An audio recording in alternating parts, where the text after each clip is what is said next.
The morning forecast had been dire. Sarah's father, James, had gathered the family around the kitchen table before heading to work at the county office, his expression grave as he pointed at the weather report on his laptop. A massive Arctic cold front was moving in from Canada, bringing temperatures that would plummet to -40 degrees Celsius, a level of cold so extreme that meteorologists rarely saw it in their region. "This is serious," James had said, his voice carrying the weight of genuine concern. "I want everyone to stay inside today. Don't go outside for any reason, not to get the mail, not to bring in firewood, nothing." "Understood." Sarah's mother had nodded solemnly while their teenage son, Michael, barely looked up from his phone. But 9-year-old Sarah had felt a strange chill run down her spine at her father's words. She'd never heard him sound quite so serious about weather before.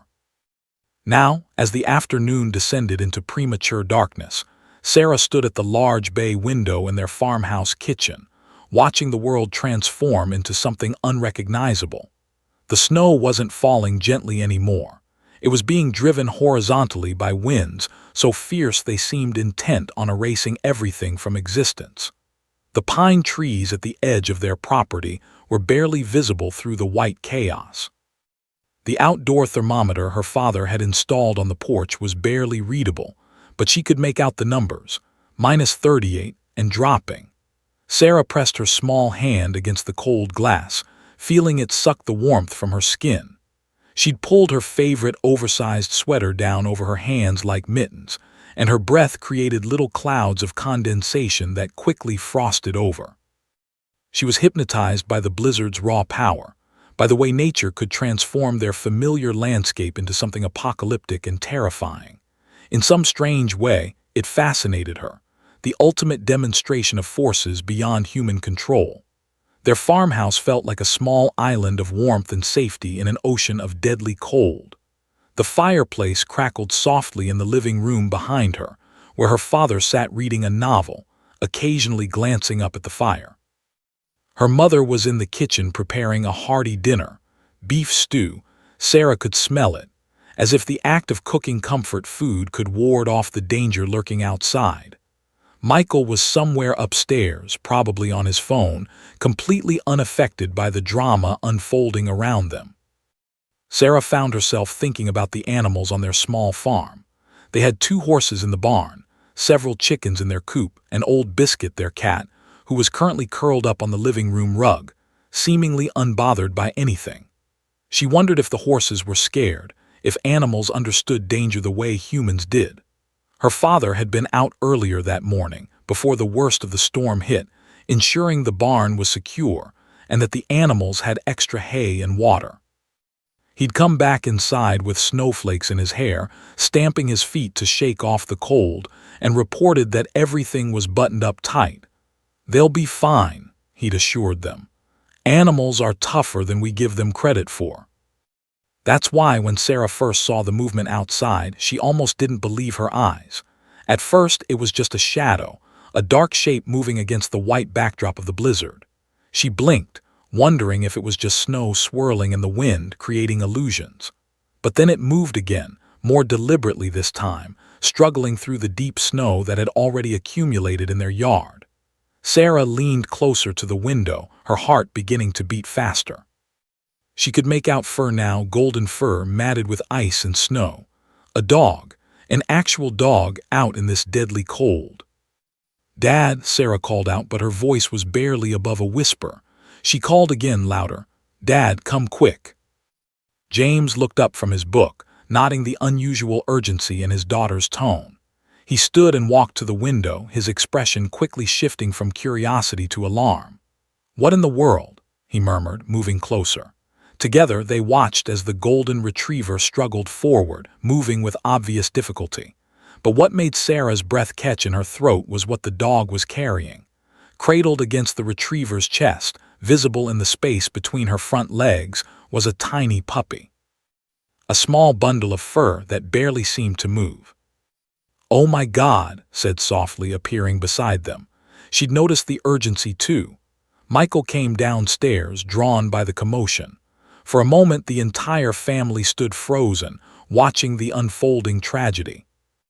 The mother dog seemed to sense she was being observed.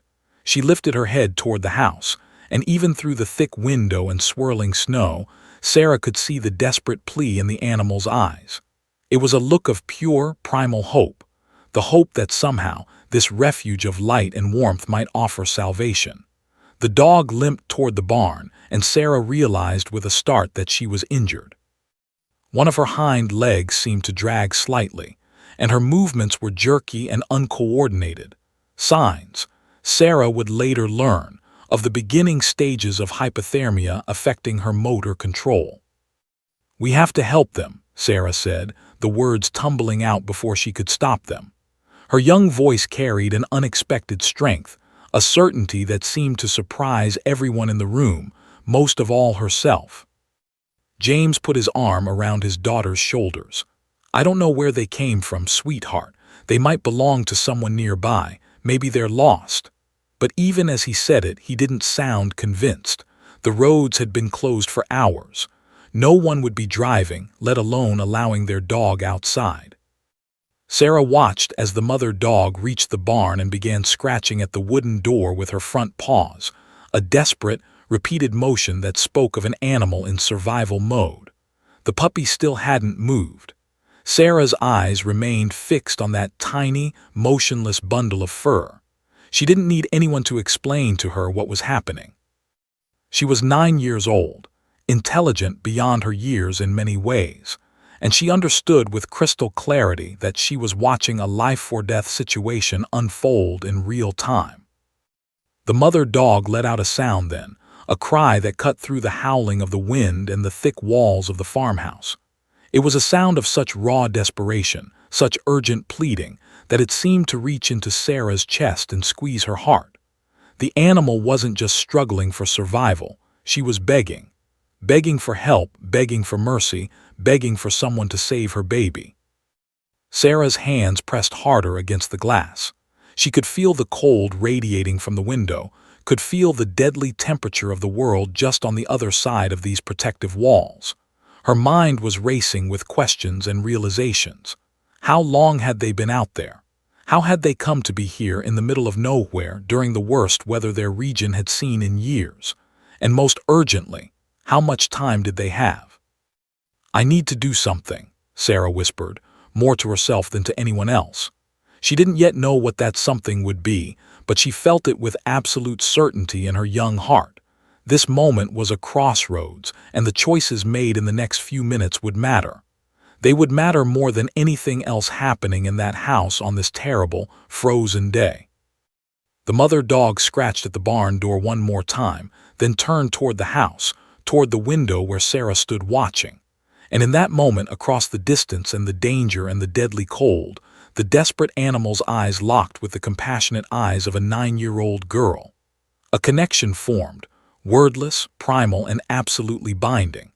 Sarah knew in that instant that her life was about to change in ways she couldn't yet imagine, and she was ready, even if she didn't quite know it yet. Sarah's mind raced with frantic possibilities as she watched the mother dog continue her desperate attempts to find shelter. Every fiber of her 9-year-old being screamed that she had to do something, anything. But she was trapped behind glass and the impossible barrier of her parents' concern for her safety. The puppy still hadn't moved, and with each passing minute, Sarah felt the weight of inevitability pressing down on her like a physical force. She knew with terrible certainty that time was running out, that in a storm like this, minutes weren't measured in comfort but in survival. "I'm going to call someone," Sarah said suddenly, her voice cutting through the tense silence that had fallen over the family. She didn't wait for permission. In a burst of determined energy, she turned from the window and rushed toward the kitchen telephone, the old-fashioned landline that her father insisted on keeping despite everyone else in the family thinking it was archaic. "Sarah, who are you calling?" her mother asked, following her with concern etched across her face. "I don't know yet," Sarah replied, her fingers already fumbling through the contact list stuck to the side of their refrigerator with magnets. She'd learned in school that 911 was for immediate emergencies, but she also remembered Mrs., their next-door neighbor. Well, next door being 3 miles away in rural Minnesota, who worked as an emergency dispatcher in the county. Mrs. had given Sarah her personal number years ago, saying she wanted to help if anything ever happened at the farm. This definitely qualified as something happening. Sarah's hands trembled as she dialed the number from memory. She'd only called it once before, when she was 7, and had gotten her arms stuck in the fence trying to rescue a baby bird. Mrs. had talked to her calmly while her father worked to free her, and Sarah had never forgotten the kind, steady voice on the other end of the line. The phone rang twice before Mrs. answered. "Hello, residents." "Mrs., it's Sarah from down the road," she said quickly, trying to keep her voice steady despite the panic churning in her stomach. "There's an emergency. There's a dog and a puppy outside our house in this cold, and they're dying. I can see them from the window. The puppy isn't even moving anymore." There was a pause, just a second or two, but it felt like an eternity to Sarah. Then Mrs.'s voice changed completely, shifting into the professional tone of someone trained for crisis situations. "Sarah, listen to me carefully. Are you safe inside?" "Yes, I'm inside, but they're not. They're by our barn and it's minus 40 degrees out there and—" Okay, stay calm. I'm going to call animal control right now. Keep the line open and I'm going to put you on hold for just a moment." The hold music started, a generic, awful instrumental version of some pop song that made Sarah want to scream. She pressed the phone harder against her ear, watching through the kitchen window as the mother dog gave up on the barn door and started moving toward the house itself. The retriever's movements were becoming increasingly erratic, her back legs almost dragging now. The puppy's head lolled against the mother's chest, completely limp. Come on," Sarah whispered, willing Mrs. to come back on the line. Her parents had gathered in the kitchen now, standing helplessly, watching both Sarah and the scene outside. Her father seemed to understand the gravity of the situation, but he also kept glancing at the thermometer visible through the window as if calculating odds and risks. Mrs. returned after what felt like forever but was probably only 30 seconds. "Sarah, I spoke with animal control. I'm so sorry, but they can't dispatch anyone in this weather. It's too dangerous. Visibility is almost zero, and the roads are impassable. They said that in these conditions, a rescue attempt could endanger the officers' lives." Sarah felt her heart sink like a stone. But they'll die.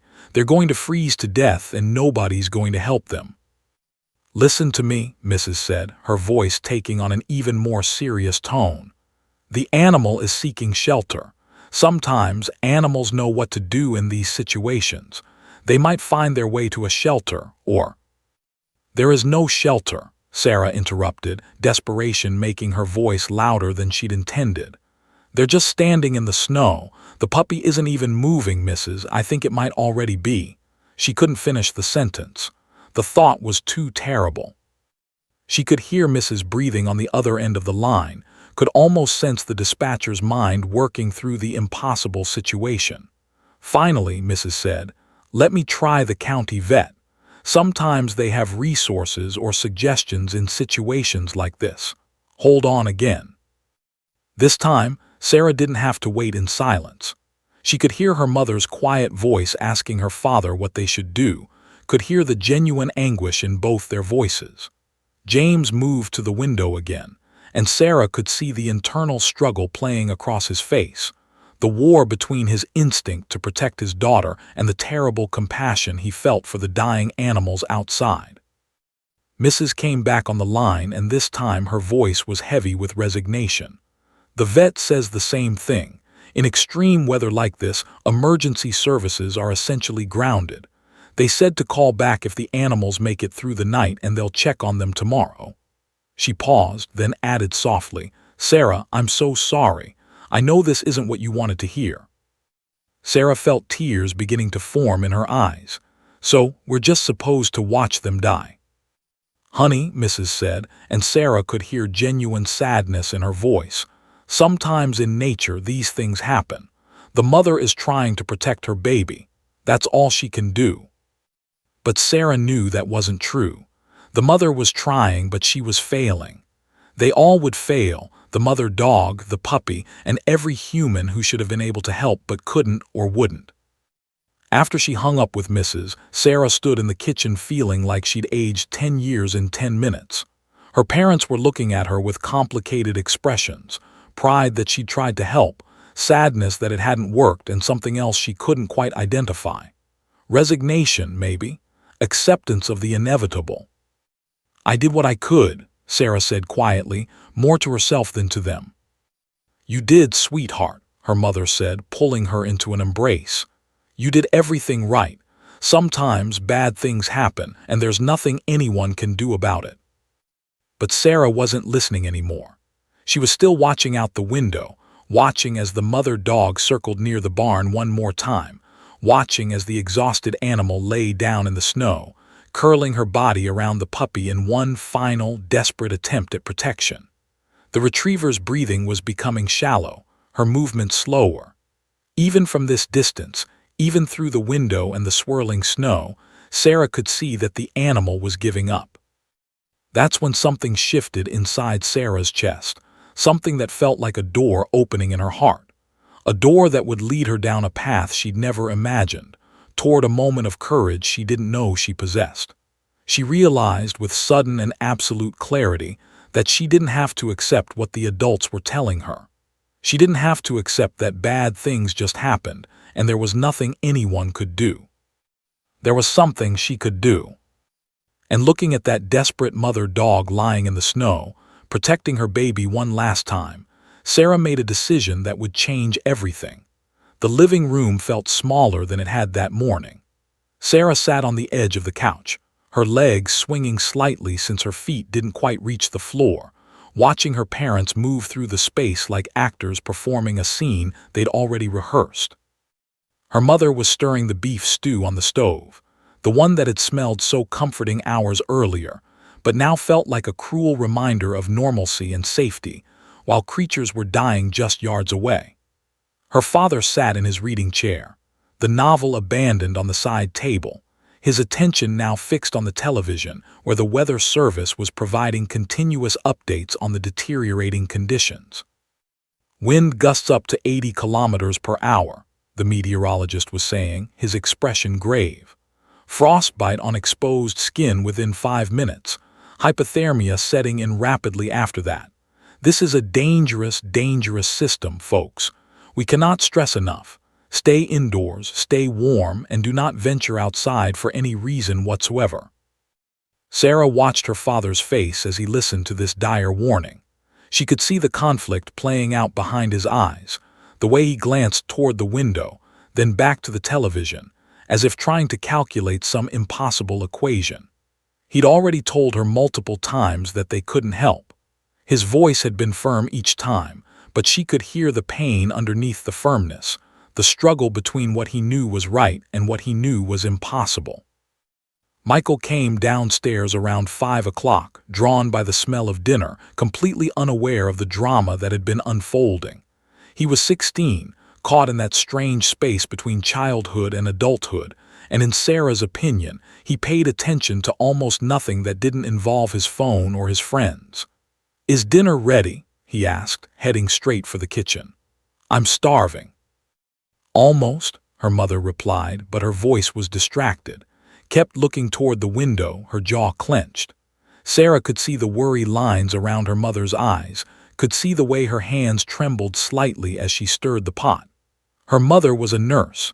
She understood exactly what was happening outside in terms of temperature, exposure, and survival, which meant she understood precisely how hopeless the situation was. That's when Sarah stood up. The decision had been forming in her mind gradually, like a photograph developing in solution, becoming clearer and more defined with each passing moment. She couldn't sit here anymore. She couldn't watch her parents struggle with guilt and helplessness while outside, life was literally freezing to death. "We have to do something," Sarah said, her voice cutting through the ambient noise of the television and the crackling fireplace. Her father looked at her, his expression a mixture of sadness and something that might have been admiration. "Sarah, we've talked about this. It's too dangerous." "But they're dying," Sarah said, and her voice cracked on the last word. "Right now, while we're sitting here eating stew and watching TV, they're dying out there. That mother dog is protecting that baby, and it's not working and nobody's helping," and she stopped, unable to continue, tears now streaming down her face. Moved to her daughter's side, kneeling down to be at eye level. "Oh, sweetheart, I know this is horrible. I know it breaks your heart, but your father is right. The temperature out there is deadly. People have died in conditions like this. Your father and I would rather not lose you trying to save animals that we can't reach." "Can't reach or won't reach?" Sarah asked, and there was an edge to her young voice that surprised everyone in the room, including herself. "Because those are two different things." James shifted in his chair, clearly uncomfortable with the direction this conversation was taking. "Sarah, you don't understand what you're asking. The wind chill alone could cause severe hypothermia in minutes. If something happened to me out there or to your mother, then you'd lose us. Is that what you want?" "No," Sarah said quietly. "But I want them to live. And nobody else is going to help them, so maybe that's not fair, but it's true. They're going to die, and it's going to be because we were warm and safe and we chose not to try." "We didn't choose this situation," her mother said, her own voice tight with emotion. "We didn't choose a blizzard. We didn't choose for someone to abandon their animals out here. Sometimes, Sarah, people face impossible situations where there are no good answers." But Sarah was thinking about something her third-grade teacher, Mrs., had said during a lesson about heroes and courage. She'd said that heroes weren't people who never felt afraid. They were people who did the right thing even when they were afraid. Sarah was definitely afraid. The thought of going outside into that cold was terrifying. But she was more afraid of living with the knowledge that she'd done nothing while something she could have tried to save died instead. "What if we called someone else?" Sarah asked, grasping at straws now. "What if we called, I don't know, the fire department or the police? Someone has to be able to help." James looked at his daughter with something approaching desperation in his eyes. "Sarah, do you think we haven't thought of that? The fire department is dealing with emergency calls all across the region. They can't respond to every situation. And the police, they're not equipped for animal rescue in these conditions either. There is no one else to call. That's the reality we're facing." Michael had been quietly eating his stew, apparently unaware of or indifferent to the tension surrounding him. But now he looked up from his bowl. "Dude, why are you guys arguing about this? Just call someone. That's what you do when there's an emergency." "We've already called everyone we can," Sarah said flatly, her frustration evident. "Nobody can help. Everyone says it's too dangerous." "Then why are you still talking about it?" Michael asked, returning his attention to his food. "If no one can help, then no one can help. That's just how it is." But Sarah refused to accept that logic. She stood up and walked to the window again, pressing her hand against the glass. The mother dog was still visible, though barely. Her form was becoming indistinct in the swirling snow, her movements even slower now. Sarah could see the exhaustion in every line of the animal's body, could see the way she was surrendering to the cold. "What if I went out there?" Sarah said quietly, not turning from the window. The effect of her words was immediate. The room went completely silent. Even Michael paused mid-bite. "Absolutely not," James said, his voice sharp and final. "Sarah, I don't ever want to hear you say that again. That is not an option." "Why not?" Sarah demanded, spinning around to face him. "I'm smaller than you. I'd lose body heat slower. And they won't be as scared of me. That mother dog knows me. I've seen animals around here before, and they don't run from kids the same way they run from adults. Maybe I could." "No," said, her voice shaking with emotion. "No, absolutely not. You are 9 years old, Sarah. You are not going out into deadly weather to attempt an animal rescue. That is the most ridiculous thing I've heard all day, and I won't hear another word about it." But as she said it, Sarah could see something in her mother's eyes, a flicker of recognition, perhaps, that her daughter was capable of that kind of courage. Or maybe just the terrible acknowledgement that she understood what her daughter was thinking, and she couldn't bear to think it too. The tension in the room became almost unbearable. Sarah could feel the weight of an impossible decision pressing down on everyone simultaneously. Her parents clearly understood that there was no good answer here, no solution that didn't result in either animals dying or placing their daughter in terrible danger. It was, in every sense of the word, an impossible choice. And yet, Sarah realized with a clarity that felt almost supernatural, she was going to have to choose anyway. Because doing nothing was also a choice, and it was one she couldn't live with. The argument continued for another 10 minutes, going in circles, each person repeating their position with increasing frustration. Sarah's parents remained adamant in their refusal, while Sarah became increasingly desperate, her arguments becoming more creative and more heartbreaking. At one point, she asked if they could at least bring the animals into the garage. Her father explained that the garage, while warmer than outside, was still far below freezing and wouldn't provide adequate shelter. She suggested they could wrap them in blankets from outside and then bring them in gradually. Her mother gently explained that hypothermia victims needed to be warmed slowly to avoid shock, and that wouldn't work with animals they couldn't control or monitor. Finally, exhausted by the endless cycle, Sarah stopped arguing. She simply nodded, wiped her tears with the back of her hand, and said quietly, "Okay, I understand." Her parents exchanged relieved glances, clearly believing they'd won the argument through reason and persistence, reached over and squeezed her daughter's shoulder. "I know this is hard, honey, but you're being very mature about accepting this." Sarah didn't respond. She simply sat there, staring at nothing, her small hands folded in her lap. But inside her mind, a plan was already forming, a plan born of desperation and love and a 9-year-old girl's absolute certainty that she had to try. She waited. That was the crucial part of her plan. She waited for dinner to finish, waited for Michael to disappear back upstairs to his room, waited for her parents to settle into their evening routine.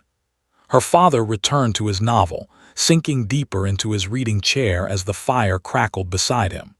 Her mother moved to the kitchen, loading the dishwasher and cleaning up the remnants of their meal. Sarah helped silently, moving like a ghost through the familiar spaces, all the while her mind was racing through the steps she would need to take. Around 7 o'clock, her mother announced she was exhausted from the stress and worry of the day. "I'm going to lie down for a while," she said, heading upstairs. "Call me if you need anything." Her father barely looked up from his book as she passed. Sarah's heart raced. This was her window. It wouldn't last long. Her mother would probably rest for an hour, maybe 90 minutes at most, before coming back downstairs. She had to move quickly. She waited another 5 minutes to be absolutely certain her mother was upstairs and settled. She could hear the soft sound of her parents' bedroom door closing. Then she stood up casually and announced, "I'm going to my room to read for a while." "That's fine, sweetheart," her father said absently, turning a page. "Bedtime in an hour." Sarah nodded and headed toward the stairs, but instead of going to her room, she quietly descended into the basement. The basement was where they stored the winter gear, the coats and boots and hats and gloves that had been packed away after the previous winter.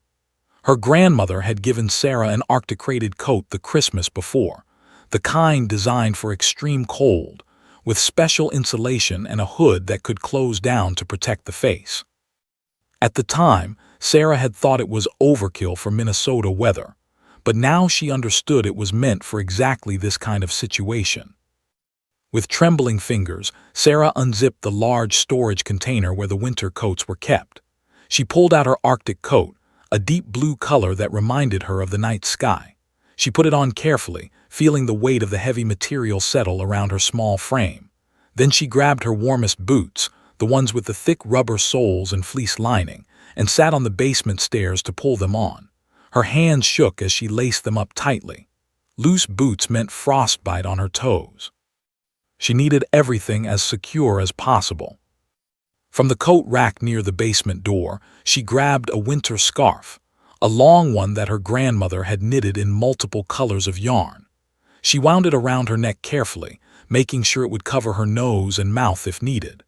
Then came gloves, 2 pairs actually, one thin pair underneath to maintain dexterity and a thicker pair over top for insulation.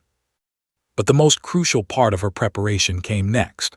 Sarah moved quietly through the basement to the utility shelf where her father kept emergency supplies. She found the thermos he used for coffee on cold days and carefully filled it with warm water from the tap in the utility sink. She'd seen her mother do this once when nursing a sick animal back at the farm. Warm water was crucial for reviving hypothermia victims.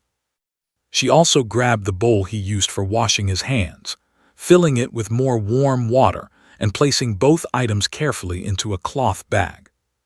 From the linen closet upstairs, she had to be very quiet ascending and descending the main stairs.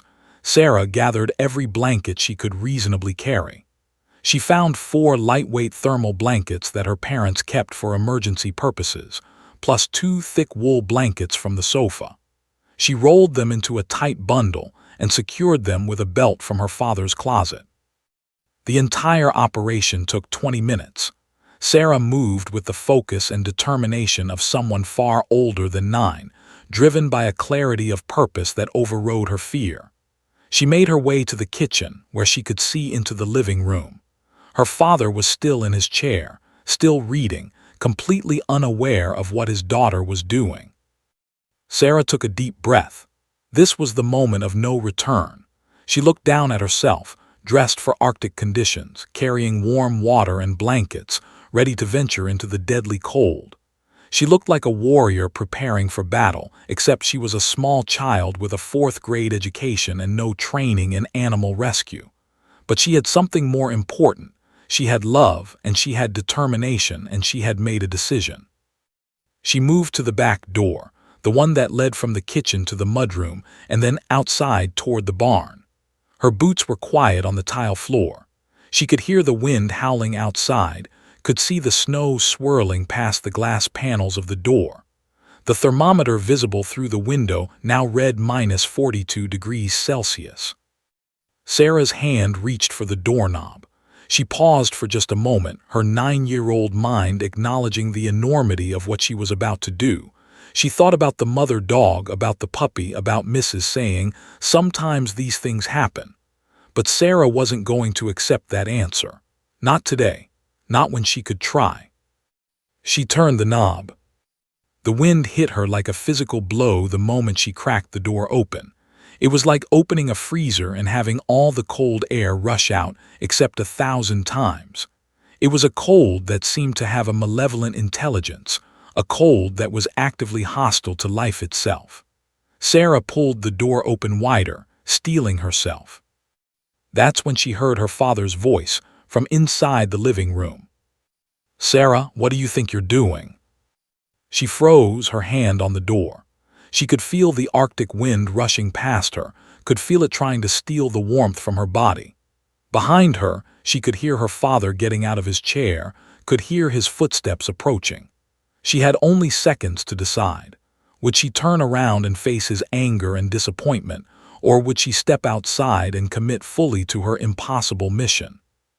Sarah looked back at her father, at his face, registering shock and anger and fear all at once, and then she looked out into the blizzard toward the barn where the mother dog was lying in the snow. And she stepped outside. The cold was unlike anything Sarah's body had ever experienced. It wasn't just cold. It was a living, breathing force that seemed determined to extinguish every ounce of warmth from her existence. Within seconds of stepping outside, she could feel it penetrating her coat, attacking every exposed inch of skin, trying to find its way into her lungs with each breath. Her first intake of Arctic air made her gasp and sputter. It felt like breathing fire, except in reverse, like her lungs were freezing from the inside out. Behind her, she could hear her father shouting, "Sarah, get back here right now." But his voice was already becoming distant, muffled by the howling wind and the white chaos that surrounded her. She didn't look back. She couldn't look back. If she looked back now, she might lose her nerve entirely and the animals would die. That simple fact kept her moving forward. The distance from the back door to the barn was only about 30 meters, but in the blizzard, it might as well have been 30 kilometers. Visibility was down to maybe 5 meters at best, and the wind was so strong that it threatened to knock her off her feet with each gust. Sarah bent forward, using her small body to cut through the wind, pushing against the resistance with every ounce of her 9-year-old strength. Her eyes were already beginning to water, and the tears were freezing on her cheeks. She could feel the moisture in her nose beginning to crystallize. The scarf she'd wrapped around her face was becoming encrusted with ice from her own breath. Her gloved hands were growing numb despite the 2 layers, the cold penetrating even the specially insulated material. She'd read once that frostbite could set in within minutes in temperatures this extreme, and now she understood the terrifying truth of that statement. But worse than the physical pain was the disorientation. The snow was so thick, and the wind so relentless that Sarah began to wonder if she was even going the right direction. What if she missed the barn? What if she walked in the wrong direction and ended up lost in the blizzard? These thoughts threatened to panic her, but she pushed them away. She could see the dark outline of the barn through the snow, a shadow against shadows, and she focused on that dark shape with every fiber of her being. "Keep going," she gasped to herself, her words barely audible even to her own ears. "You have to keep going. They're counting on you." The wind tried to push her sideways, and she stumbled, catching herself against a fence post that appeared suddenly out of the white. For a moment, she clung to it, gathering her strength, fighting back the urge to turn around and run back to the safety and warmth of the house. Her fingers were so cold now that she could barely feel them gripping the wooden post. It took enormous concentration just to make her hands obey her commands. Then she heard it, a sound that cut through even the howling of the blizzard. A dog's cry, weak and desperate but unmistakable. The mother dog. Sarah pushed away from the fence post and forced herself to move faster, not caring any more about the wind or the cold. She was running now, or trying to. Her movements were clumsy and desperate, her boots slipping in the snow. The barn seemed to loom up suddenly out of the whiteness. Sarah had almost collided with its wooden side before she realized she'd reached it. She pressed herself against the barn wall, gasping for breath, her lungs burning from the Arctic air. She could feel her body beginning to shake, not just from fear but from the onset of hypothermia. She'd been outside for maybe 3 minutes. How long until her body simply shut down? How long did she have? "Where are you?" Sarah called out, her voice barely a whisper against the wind. "Where are you, girl?" And then she saw them. Huddled against the barn's corner, partially buried in snow, was the mother dog and puppy. The retriever's coat was almost completely encased in ice, giving her a ghostly appearance. Her body was curled protectively around the puppy, who wasn't moving at all.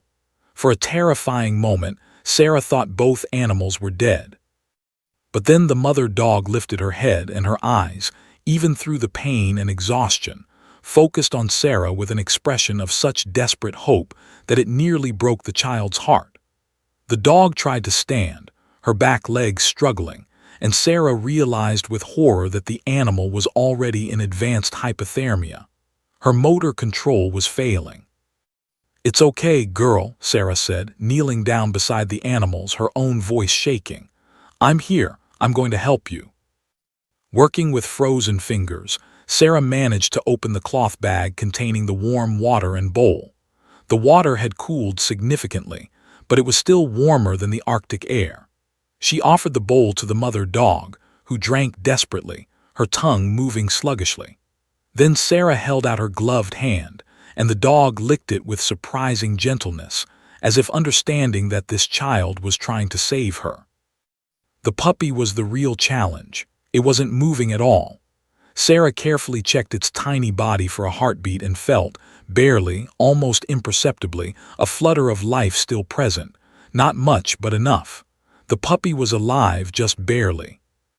With trembling hands, Sarah wrapped the thermal blankets around both animals, working as quickly as her freezing fingers would allow. She tucked the mother dog's back legs into the blankets, covering the puppy as much as possible.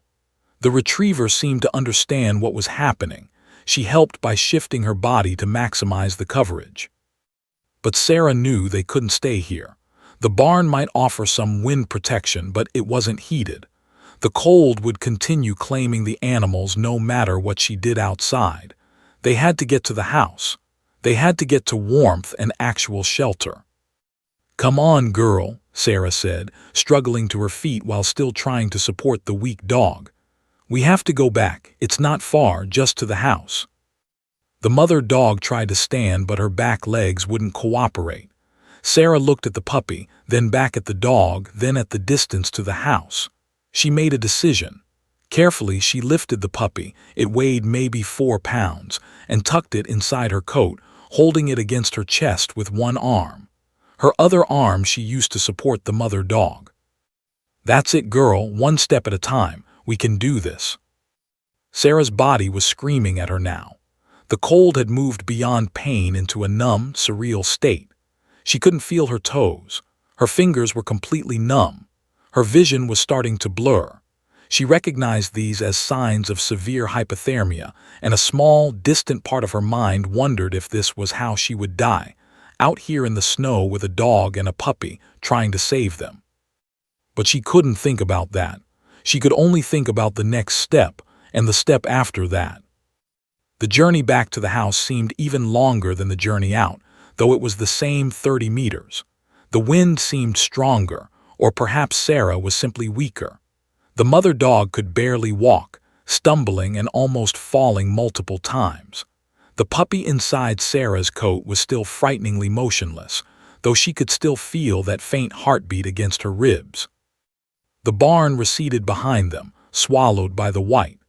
Sarah focused on the darker shape that was the house, willing herself toward it with the last reserves of her strength. Her body was beginning to shut down. She could feel it happening, that strange calm that she'd read accompanied hypothermia, that dangerous peace that came right before the end. Then she heard a voice, distant but growing louder. Her father shouting her name. A light appeared through the snow, her father with a flashlight, his figure becoming clearer as she staggered forward. "Sarah, oh my God, Sarah." She couldn't respond. Her mouth wouldn't work. Her legs gave out and she collapsed into the snow. The last thing she felt before everything went dark was her father's arms around her, lifting her, and the mother dog's weight beside her as her father helped guide the injured animal forward.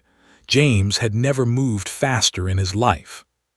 He'd been watching from the window when Sarah collapsed in the snow, and the moment her small body fell, something primal awakened in him, the ancient instinct of a parent to protect their child at any cost. He'd thrown on his coat without even bothering to zip it, grabbed the flashlight from beside the back door, and plunged into the blizzard without a second thought. When he reached his daughter, she was barely conscious, her small body rigid with cold. Her lips were already turning blue, and her eyes were rolling back slightly, clear signs of severe hypothermia. But Sarah was still conscious enough to gasp out one word: "Dog." James scooped his daughter into his arms, cradling her against his chest. He could feel the mother dog beside them, limping desperately, trying to follow. Without hesitation, he guided the injured retriever forward, half carrying, half dragging her toward the house.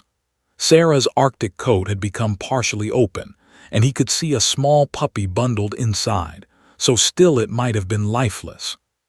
"Stay with me, baby," James whispered urgently to his daughter. "Stay with me, we're almost there." The journey back felt eternal. The wind seemed to conspire against them, pushing them sideways, testing James's balance with Sarah's dead weight in his arms and the dog struggling beside him. But James had never been more focused in his life. He could see the back door, could see the light spilling from the kitchen window, could see safety just ahead. Appeared in the doorway before they even reached it, alerted by the commotion. Her scream was barely audible over the wind, but James could see her face register shock and horror as she took in the scene. Her daughter covered in ice, barely conscious, a freezing dog limping beside them, and most terrifyingly, the realization that Sarah had disobeyed them so completely and so dangerously. "Oh my God!" cried out, rushing forward to help. Together, they hauled Sarah and the dog through the door, and James slammed it shut behind them, cutting off the killing cold like severing a connection to hell itself. The contrast was so extreme that everyone gasped. Inside the warm house, the cold seemed to attack them in reverse. Sarah's body began to shake violently, a sign that her core temperature was so depleted that even this relative warmth was shocking to her system. The mother dog collapsed on the kitchen tiles, her breathing shallow and labored. "Get blankets," commanded, already moving into action with the efficiency of her medical training. "Warm ones from the dryer if you can. Michael," she shouted up the stairs. "Michael, get down here and help." Michael appeared at the top of the stairs, taking in the scene with wide eyes before understanding that something serious was happening. He raced downstairs and immediately grabbed blankets from the linen closet, while his mother carefully began removing Sarah's ice-encrusted outer layers. "We need to warm her slowly," said, her voice professional despite the obvious panic underneath. "No hot water yet, we could shock her system. Room temperature first, then gradually warmer." She was already on her phone, calling 911 with one hand while carefully wrapping Sarah in dry blankets with the other. James, meanwhile, turned his attention to the mother dog. He could see that the animal was in critical condition.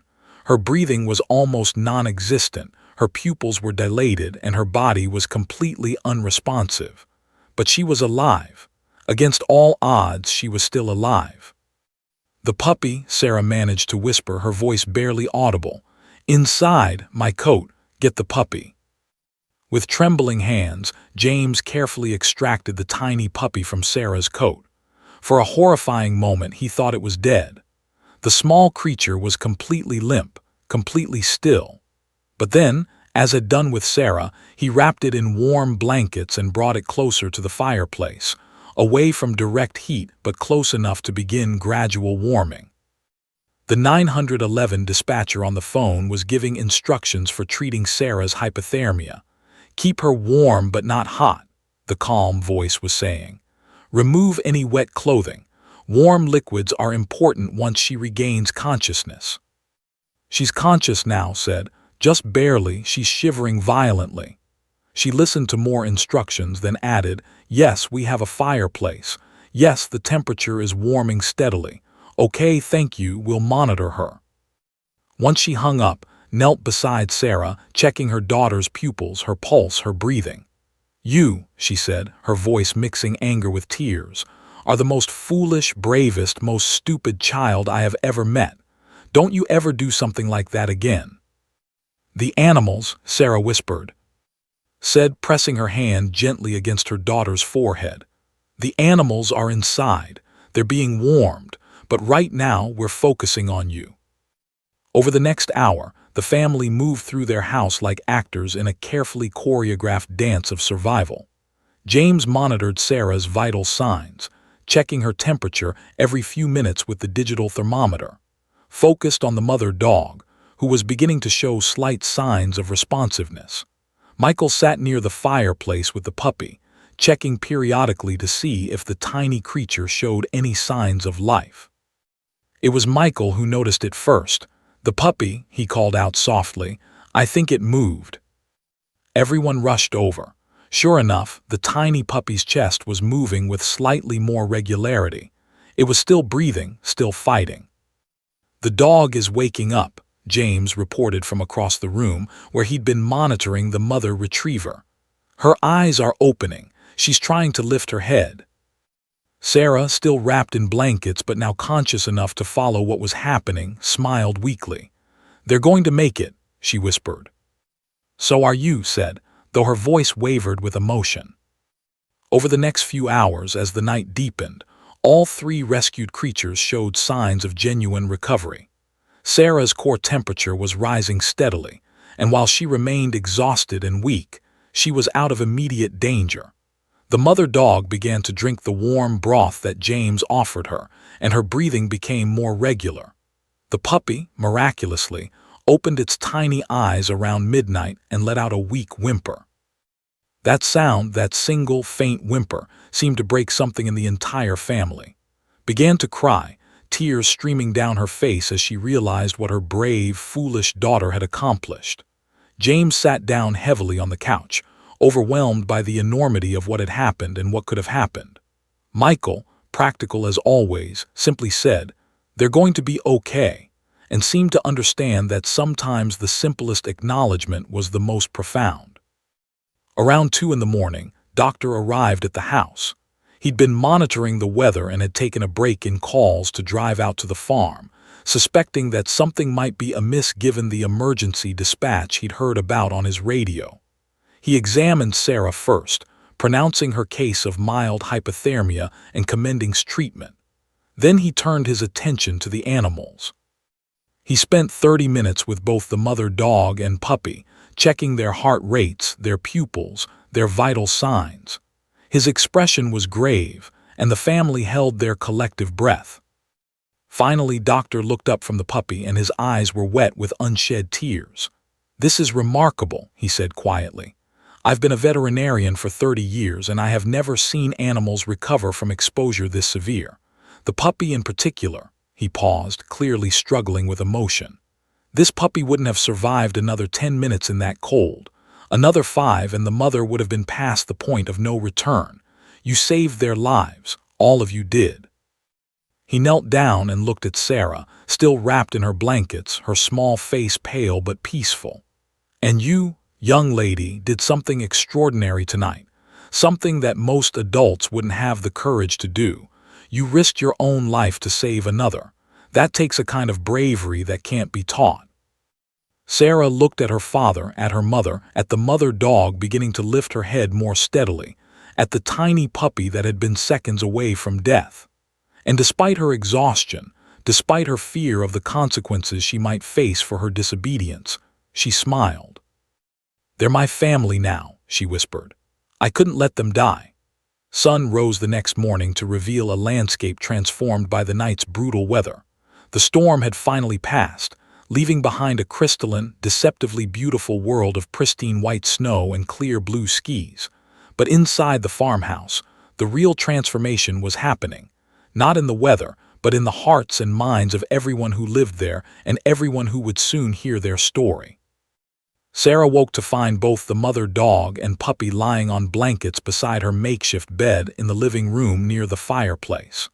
Her parents had refused to let her sleep upstairs in her own room, insisting she remain where they could monitor her condition throughout the night. She'd protested weakly, but honestly, she was too exhausted and too grateful for their proximity to argue. Now, in the soft morning light filtering through the windows, she could see the mother dog's eyes open, watching her with an expression of profound gratitude. "You're awake," Sarah whispered, reaching out carefully to stroke the dog's head. The retriever's tail thumped weakly against the blanket, not much of a movement but infinitely better than the complete immobility of the night before. "You made it, girl. You both made it." Appeared in the doorway with thermometers, water, and broth. She'd called in sick to her job at the hospital, telling them she had a family emergency. In a way, that was true, though she didn't mention the animal emergency that was equally consuming. She checked Sarah's temperature first, then the animals, making careful notes on a piece of paper. "How are you feeling?" her mother asked, sitting down on the edge of Sarah's blanket nest. "Tired," Sarah admitted. "My fingers still hurt, and my toes feel weird." "That's normal after frostbite exposure," explained gently. "You had first-degree frostbite on your fingers and toes. They should recover completely, but there will be some discomfort as the tissue heals. You were incredibly lucky." Sarah wanted to say that it wasn't luck. It was love that had saved her. But she was too tired to explain something so profound to someone who was already beginning to understand it anyway. She could see it in her mother's eyes. The way was looking at her with a mixture of horror at what she'd done and awe at why she'd done it. By afternoon, word had spread through their small Minnesota community. A local reporter, working the police scanner frequencies, had picked up the emergency dispatch from the night before. By evening, A news van was parked at the end of the driveway. By the next morning, there were 3 more vans, plus a satellite truck from the regional news station. James stood at the window, watching the media circus with a mixture of amusement and exasperation. "I never thought our quiet farm would be the center of so much attention," he said to his wife. But understood something deeper was happening. "It's not really about us," she said quietly. "It's about what Sarah did. People are hungry for stories about bravery and compassion. In a world that often feels dark and divided, this is a story about a child choosing love over fear." Sarah gave 2 interviews that day, sitting in the living room with the mother dog's head resting on her lap and the puppy in a small pen nearby. The journalist seemed torn between wanting to highlight the danger of what she'd done and wanting to celebrate her heroism. The second interview aired on the evening news, and it reached beyond their small town, beyond their state, spreading across social media and news outlets across the region. The attention brought visitors, lots of them. The Mitchells arrived in the afternoon, having finally made it through the cleared roads to retrieve their beloved Bella. Tom Mitchell, a gruff farmer who rarely showed emotion, fell to his knees when he saw his dog. He wept openly, his shoulders shaking with sobs. His wife embraced Sarah so tightly the girl could barely breathe. "You saved her life," said over and over, tears streaming down her weathered face. "You saved our Bella's life, and this little one too." She gently stroked the puppy's head.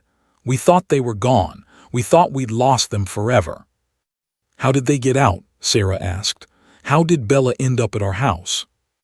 Tom explained that during the initial storm warning, one of their barn doors hadn't closed properly. In the chaos and confusion of securing the animals, they hadn't noticed. Bella, pregnant with the puppy at the time, had somehow managed to give birth during the storm. When the door failed completely, the mother dog, driven by instinct to find shelter and safety for her newborn, had simply followed the road that led downwind, seeking any refuge she could find. The farm, with its warm lights and the scent of human habitation, must have seemed like the promised land to a desperate mother. "She knew," Sarah said quietly. "She knew she needed help and she came to us." But the Mitchells had a decision to make. They'd come to take Bella and the puppy back to their own home. Yet as they looked at Sarah, still pale and weak from her ordeal, clearly bonded to the animals in a way that transcended normal human-animal relationships, something shifted in their eyes. "What if," said slowly, looking at her husband, "what if we left the puppy here for a few more weeks, just until Sarah is fully recovered, and perhaps," she paused, glancing at James, "and perhaps until we can figure out the best arrangement for everyone. These animals clearly have a connection to this family." Sarah's eyes widened. "Really?" "On one condition," Tom said, his voice gruff but his eyes soft. "You have to come visit Bella at our farm whenever you want, and we want to be part of this puppy's life too, if that's okay." Sarah nodded enthusiastically, and in that moment, 2 families that had been separate became connected through the bonds of love, courage, and a remarkable night in Arctic cold. Over the next week, something extraordinary began to happen in the community. Sarah's story, the girl who had risked her life to save a mother dog and her puppy, ignited something in people's hearts. At a town meeting, a local business owner stood up and suggested forming an organized group to check on elderly residents and outdoor animals during severe weather. A retired firefighter offered to coordinate.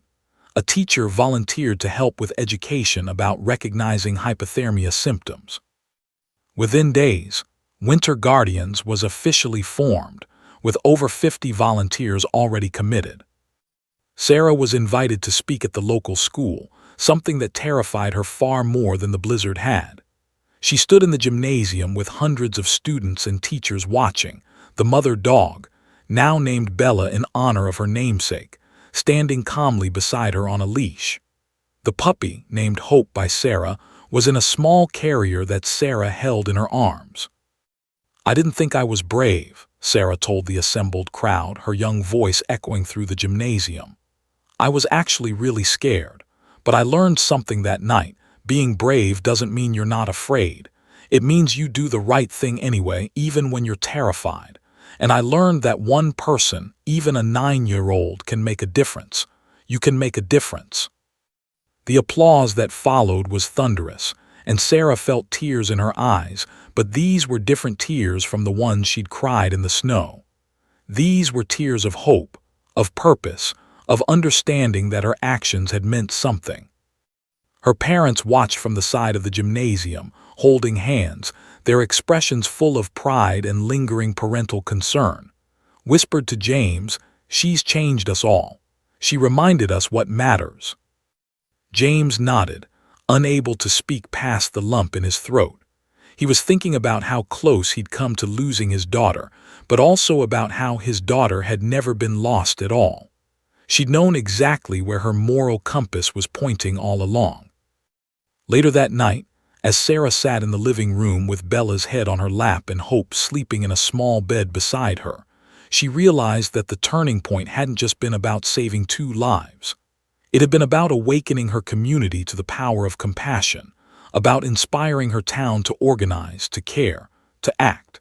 And it had all started because one girl decided that love was worth risking everything for. 1 year had passed since that brutal night when the thermometer had plummeted to -40 degrees Celsius. 12 months of healing, growth, and transformation. 12 months of watching a small act of courage ripple outward in ways that none of the family could have predicted. Now, on a crisp autumn evening, Sarah sat in the front row of the school auditorium, her heart racing with a mixture of pride, embarrassment, and overwhelming emotion. The auditorium was packed, not just with teachers and students, but with community members, local officials, and representatives from regional animal welfare organizations. On the stage behind Sarah stood her parents, beaming with pride. Her brother Michael stood nearby, holding a leash attached to a now healthy Bella, who had become the living symbol of Sarah's bravery and the community's compassion. On Sarah's lap sat a small carrier containing Hope, the puppy who should have died on that frozen night, but had instead become a living miracle. The superintendent of schools approached the microphone, adjusting his glasses as he looked out at the crowd. "Before we present our annual community awards," he began, "I want to tell you about an extraordinary young person. This girl, who was just 9 years old, made a decision that changed not only her life, but the lives of everyone in this community. She chose courage when it would have been easier to choose safety. She chose compassion when it would have been simpler to accept the impossible. And in doing so, she taught all of us what it really means to care for our community and for one another." Sarah felt her cheeks burning as every eye in the auditorium turned toward her. "Sarah," the superintendent continued, "you are being recognized today as our Community Hero of the Year. This award celebrates your extraordinary bravery, your unwavering compassion, and your demonstration that age is no barrier to making a profound difference in the world." The applause was immediate and thunderous. Sarah stood on shaky legs and walked to the stage, where the superintendent presented her with a plaque. She barely heard the words engraved on it, something about courage and compassion and community service. She was too busy fighting back tears, too busy being overwhelmed by the magnitude of what was happening. After the formal ceremony, there was a reception in the school cafeteria. People crowded around Sarah, wanting to shake her hand, wanting to tell her their own stories of how her actions had inspired them. An elderly woman named Mrs. approached Sarah with tears streaming down her face. "My grandson," Mrs. said, her voice trembling with emotion. "He's part of the Winter Guardians now. Last winter they checked on me during a snowstorm, brought me food and firewood. Before your story, nobody checked on people like me, but now they do. Your courage saved my life, child. Your courage saved my life." Sarah didn't know what to say. She'd never thought of her actions in that way, as potentially saving not just animals, but people too. But as the evening progressed, she heard similar stories over and over. A man whose elderly father had been found by Winter Guardians volunteers during an ice storm. A teenager who decided to volunteer after hearing Sarah's story, and had discovered a passion for animal rescue work. A teacher who'd restructured her curriculum around themes of courage and compassion, directly inspired by Sarah's example. Later that night, as the family drove home with Bella in the back seat and Hope sleeping peacefully in her carrier, Sarah's father reached over and squeezed her mother's hand. Neither of them said anything, but Sarah could feel the unspoken communication between them, the acknowledgement of how much had changed, how much they had all grown. At home, Sarah sat on the back porch with Bella beside her, watching the sunset paint the sky in shades of gold and crimson. She thought back to that night a year ago, to the moment when she'd stood at the kitchen window and seen the mother dog's desperate eyes. She thought about how scared she'd been stepping out into that killing cold, how certain she'd been that she might die, but how certain she'd also been that she had to try. "You know what I realized," James said, joining his daughter on the porch. He sat down beside her and Bella immediately rested her head on his knee. "That night when I watched you step out into the blizzard, I was terrified, absolutely terrified, but I was also the proudest I've ever been of you, and I've been thinking about that contradiction ever since." "What do you mean?" Sarah asked. "I mean that being a parent," James continued, "is about teaching your children to be safe, but also about creating space for them to be brave. Your mother and I taught you to be careful, to follow rules, to respect authority. But we also inadvertently taught you something more important. We taught you to think for yourself, to trust your own moral compass, to believe that you could make a difference. And when it mattered most, you did all of those things." Sarah leaned against her father's shoulder, and they sat in comfortable silence, watching as the last light faded from the sky. Over the next months, as winter approached again, Sarah became more involved with Winter Guardians. She helped coordinate volunteer schedules, participated in training sessions for new members, and advocated for better resources and equipment. She was 10 years old now, still in elementary school, but she'd already inspired a movement that had expanded to neighboring counties, with Winter Guardians chapters forming in towns across Minnesota and beyond. But perhaps the most meaningful aspect of Sarah's journey was something quieter, something that didn't make headlines or generate social media buzz. It was the simple fact that she'd learned to live with humility about her actions. When people called her a hero, she would gently correct them. "I'm not a hero. I just did what I had to do. The real heroes are everyone in Winter Guardians who checks on their neighbors, who cares for vulnerable people and animals, who shows up when it matters."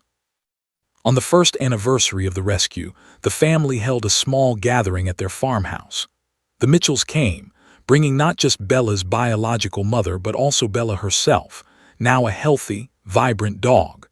Doctor came, along with several members of the Winter Guardians leadership, prepared a feast, and James built a bonfire in the backyard despite the cold November night. As everyone gathered around the fire, sharing stories and laughter, Sarah found herself reflecting on the profound truth she'd discovered. That one person's decision to act with love could transform not just individual lives, but entire communities. She looked around the circle of faces illuminated by firelight, her parents, her brother, the Mitchells, the veterinarian, the volunteers who dedicated themselves to helping others. All of this had started because one 9-year-old girl couldn't accept the idea of giving up on 2 lives. "Thank you," Tom Mitchell said, standing up and raising his cup of cider. "Thank you, Sarah, for saving Bella. Thank you for saving Hope. But most of all, thank you for reminding all of us that we have the power to make a difference. You've warmed more than just 2 animals on a frozen night. You've warmed the hearts of an entire community." The group raised their cups in agreement, and Sarah felt a warmth that had nothing to do with the fire. She understood now that the cold of that night hadn't been the true enemy. The true enemy had been indifference, had been the willingness to accept tragedy as inevitable. And by refusing to accept that, by choosing to act with courage and compassion, she'd helped melt that cold from the hearts of everyone around her. As the evening deepened and the stars emerged overhead, Sarah sat with Bella's head on her lap and Hope curled up beside her. She thought about how far they'd all come from that terrible night. She thought about the lives saved, not just the animals, but the elderly people who'd been checked on, the families who'd been brought closer together by working toward a common purpose, the children who'd learned that they could be agents of change in their own communities. One girl, one choice, one night that had changed everything. And as Sarah looked out at the faces of her community, glowing in the firelight, she understood the most important lesson of all, that the warmth of human compassion could melt even the coldest of hearts, and that one person, no matter their age, could light a flame that would burn brightly for years to come.